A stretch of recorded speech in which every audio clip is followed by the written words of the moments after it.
नमस्कार, प्रणाम। बाबा के फंडे में करता हूं आपका स्वागत और आइए समझते हैं आज के फंडे के बारे में। और आज का फंडा है लोकसभा का सिटिंग अरेंजमेंट, यानी कि ये कैसे तय होता है कि लोकसभा में कौन सा सांसद कैसे बैठेगा।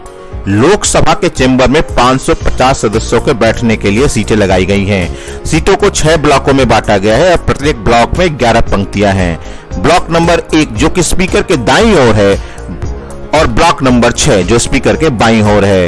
इन दोनों ब्लॉकों में 97 सीटें हैं। बाकी के 4 ब्लॉकों में 89 सीटें हैं। तो कौन सी सीट पर कौन बैठेगा, यह निर्णय लेने का अधिकार लोकसभा के स्पीकर के पास होता है।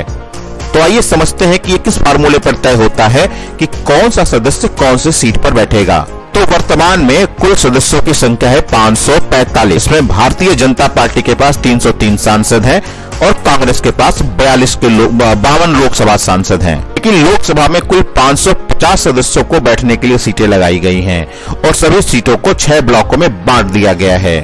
स्पीकर के दाईं ओर की कुर्सियों पर जो रूलिंग पार्टी है, सत्तारूढ़ दल, उसके सदस्य बैठते हैं, जबकि विपक्ष के सदस्यों को बैठने के लिए स्पीकर के बाईं ओर की सीटें दी जाती हैं।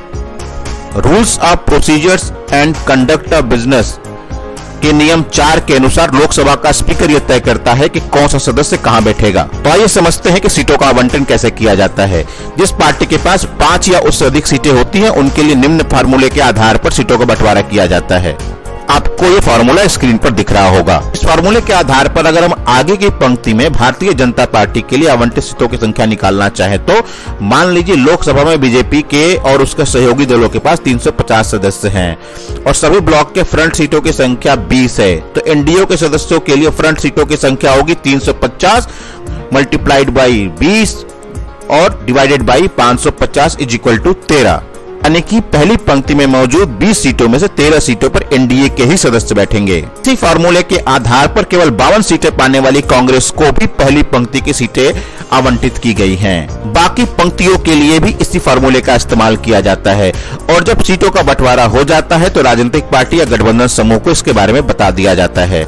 लेकिन जिन पार्टियों में 5 से कम सदस्य होते हैं उनके लिए कोई नियम नहीं होता। वो लोकसभा स्पीकर तय करते हैं कि कौन सा सदस्य कहां बैठेगा। वो उनके विवेकाधिकार पर निर्भर करता है। यही नियम निर्दलीय सदस्यों पर भी लागू होते हैं। किस सदस्य का राजनीतिक कद कितना है, इसके आधार पर स्पीकर फैसला लेते हैं। जैसे आपने देखा होगा, मुलायम सिंह यादव, देवगौड़ा को 2-2, 3-3 सांसद होते हुए भी उनको फ्रंट सीट की सीटें दी जाती हैं। तो आपको ये जानकारी कैसे लगी हमें जरूर बताइएगा और साथ ही साथ हमारे वीडियो को शेयर कीजिए और चैनल को सब्सक्राइब कीजिए। धन्यवाद।